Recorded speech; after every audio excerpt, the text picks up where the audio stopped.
Update. Am I the a-hole for telling my dad he chose between me and his fiancée when he prioritized her surgery over mine? Original post.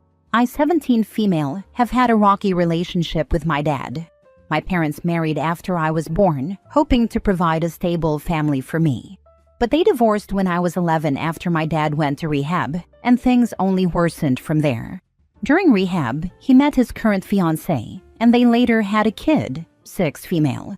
Since then, my dad has been mostly absent from my life. Whenever I have important events, he either has an excuse or doesn't show. I'd estimate he's been present for less than half of my events since their divorce. A few years ago, I was diagnosed with scoliosis, and initially, surgery wasn't needed. However, my condition got worse, and I was finally scheduled for surgery on November 20th, 2024. I told my dad about it months ago, expressing how much I needed his support this time, and he promised he'd be there. But later, he texted to say he'd planned a vacation that would keep him away until mid-December, just as my recovery period would be ending. It broke my heart, but I accepted it. Then, 2 hurricanes hit his vacation spot, and he told me he'd make my surgery. I felt a glimmer of hope. But then, just a week before my surgery, he texted again, saying his fiancée's lung cancer surgery had been scheduled for the same day, a few hours before mine, at a hospital 30 minutes away. He said he might not make it to my surgery, but with him, might not usually means won't. He added that this wasn't about who he loved more. That message shattered me. I realized that no matter how much I hoped, he might never give me the attention and support I needed. I broke down on my kitchen floor that day. After sitting with my feelings, I texted him to tell him how deeply his actions hurt me.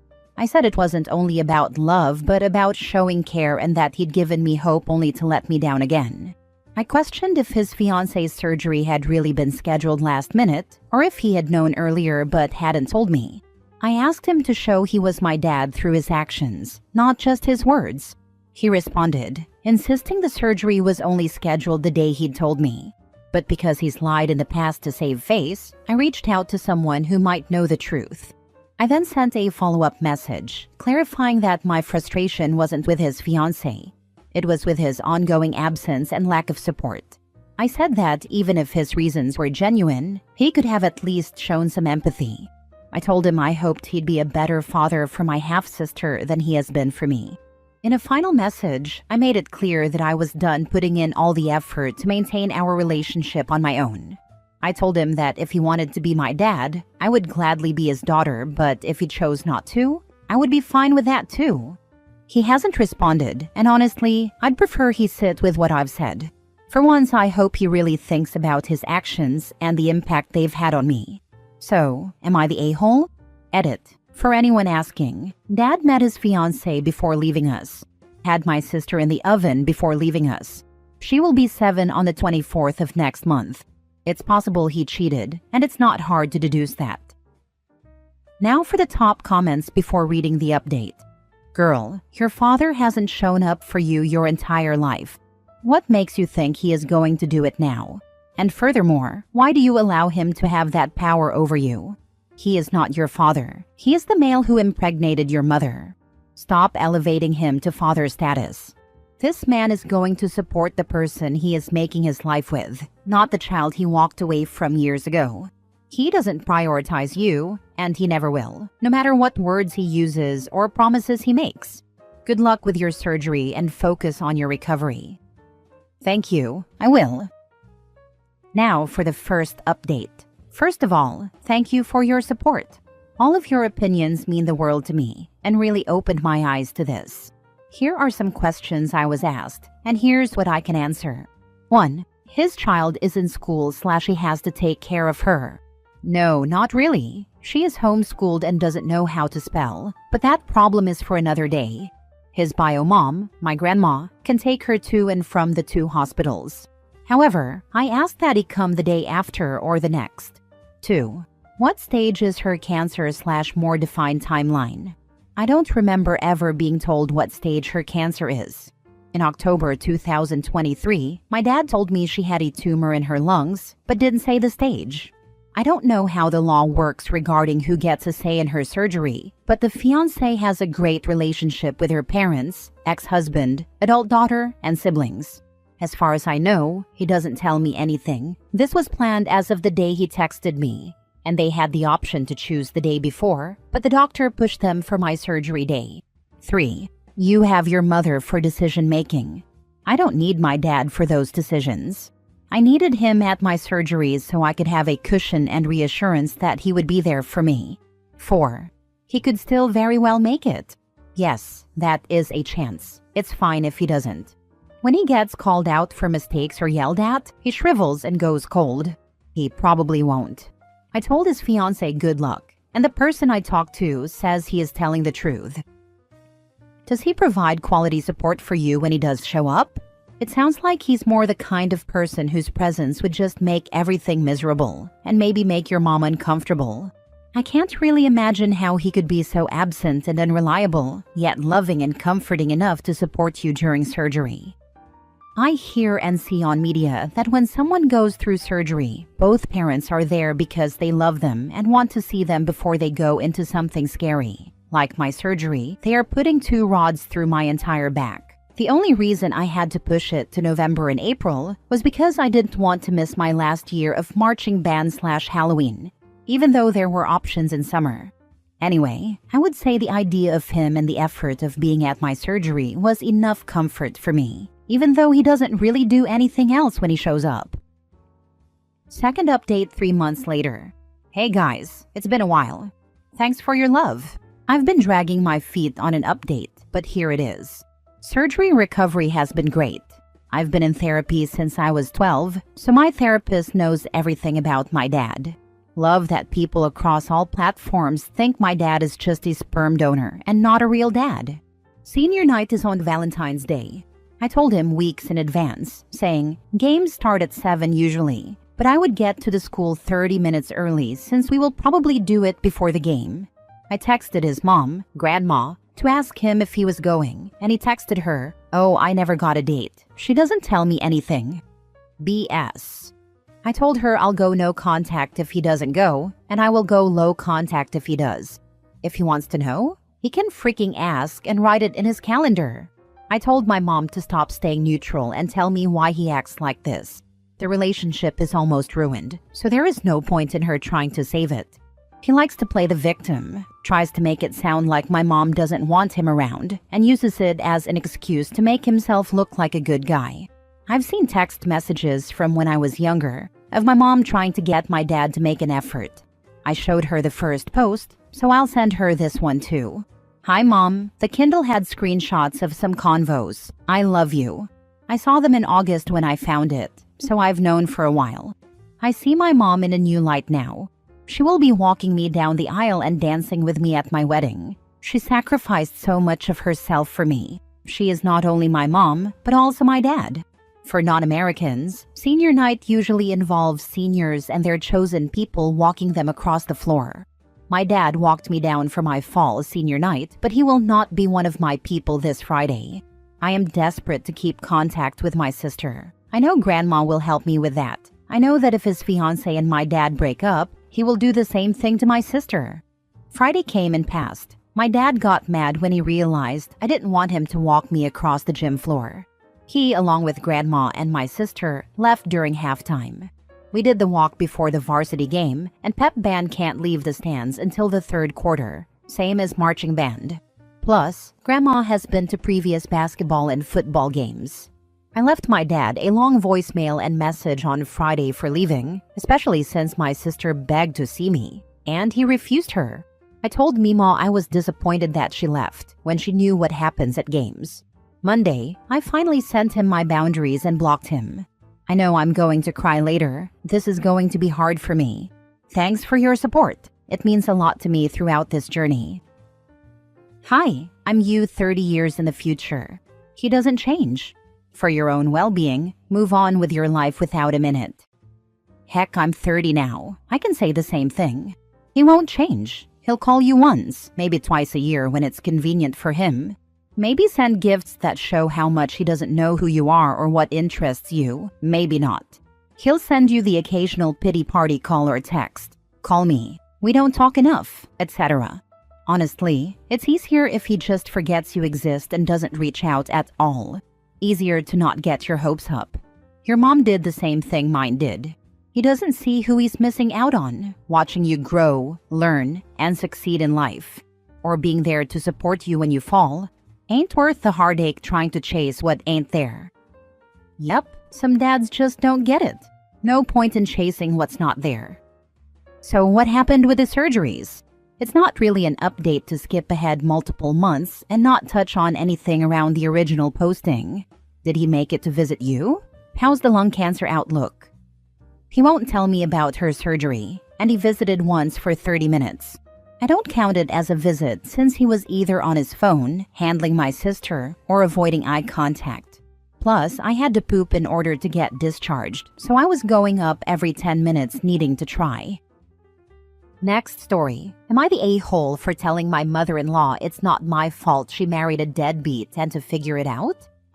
So, I'm 25 and my husband is 28. We just had our first baby 4 days ago. I was just released from the hospital yesterday. My mother-in-law is bombarding my husband with calls because she's old and sick and wants him to take care of her. My husband took 2 weeks off work to stay home with me and the baby, to care for me after the C-section and bond with our daughter. Mother-in-law took that as him being free and available and refuses to acknowledge that he's not on vacation. It hasn't been easy. There were complications, and I lost a lot of blood. I'm in a lot of pain, to the point where I can't even stand up on my own.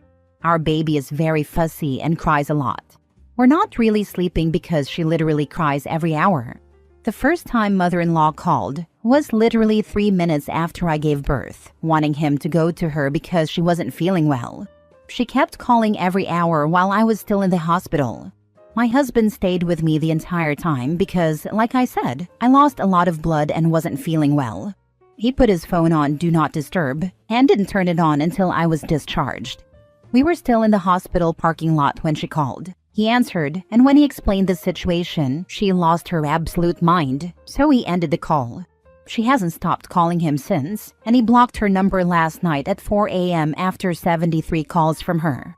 She started calling me this morning, and I tried to be polite, but after 15 calls between 7 a.m. and 3 p.m., where she called me names, yelled at me, and insulted me, I snapped and told her to leave us alone because we have a newborn at home. She said she doesn't understand why he can't go to her because her husband never took care of her after she gave birth and wasn't really involved with the kids until they were 3 to 4 years old. I told her it's not my fault she married and had kids with a deadbeat and to leave us alone and figure her own problems out like an adult. My husband is on my side, but we're obviously biased, considering the amount of stress we're under at the moment. So I'm asking, because I don't know if it's just the stress and hormones and we're actually the problem, or if she is out of her mind to expect my husband to leave me alone at home in this condition. I'm posting here because I need unbiased opinions. I feel like an ass for what I said, and even if it's deserved, I should have worded my frustrations better. Now for the top comments. Was she in need before? Have you just disappeared and abandoned her? She has diabetes, and that's it. She's not bedridden or in need of 24-hour care. She just hates not being the center of attention, which is why her other kids went no contact, and father-in-law divorced her. She is fully capable of taking care of herself and being independent. My husband was already low contact with her before this, after she told him she didn't care about my pregnancy, when he refused to go watch a movie with her because we were having a prenatal checkup. I mean, it kind of depends. By old and sick, does that mean she just wants a servant to order around? Or does that mean she's at death's door and actually needs help standing up and getting to the bathroom? My mother pretended she was in the latter situation. I moved literally 11 time zones to take care of her in her final days. And now she's well on her way to unaliving me because she's an obnoxious, entitled, thankless, 24/7 bitch mode miser who is going to outlive me thanks to all the stress. And my already had 2 strokes and waiting on a final 1 damaged cerebrovascular mess. She's 71 with diabetes, but she's fully capable of being independent. She is fully mobile and can very well take care of herself. She just hates not getting attention from everyone. Not the a-hole. Your mother-in-law is behaving entitled. And congratulations on the baby. Entitled and insane. Block her. Don't unblock until you can walk. If she still acts like a crazy person, block her again. Rinse and repeat until she learns to not act insane. I agree with the insane part too. She's just losing her mind. And kudos to husband for standing up to her and protecting you. She will end up completely alone if she keeps this up, with no relationship with her grandbaby. Fafo. Last story. Am I the a-hole for not taking my father-in-law's last name after getting married? Hi all. I got married to my husband a year ago, and I am still wondering if I'm an a-hole. Before we got married, my husband and I talked and agreed that I could keep my current last name. It never occurred to me that I should tell anyone about our decision not to change my last name. At our wedding, the pastor announced us as Mr. John and Mrs. Jane, fake names for anonymity. No last name was announced. But I guess I did mention to my new sister-in-law that I was keeping my name. I'm not sure if she told my in-laws intentionally to cause conflict, or if she actually didn't realize I hadn't told them. Anyways, once we got back from our honeymoon and finished moving into our new house, my husband's parents invited us over. What I thought was going to be a nice first visit as husband and wife quickly turned into a fight. My father-in-law said he had to have a serious conversation with me, and he began talking about how great and wonderful his last name is, and how people will automatically respect me in his community just because I would have the same name as him. I calmly as I could, I was so upset at this point I could hardly talk, told him my reasons for not wanting to change my name. 1. It's complicated and expensive to change IDs and such. 2. My current last name is unique. I've never met another person outside of my family with it. 3. My home business and degree were established under my current name. None of these reasons were good enough for him.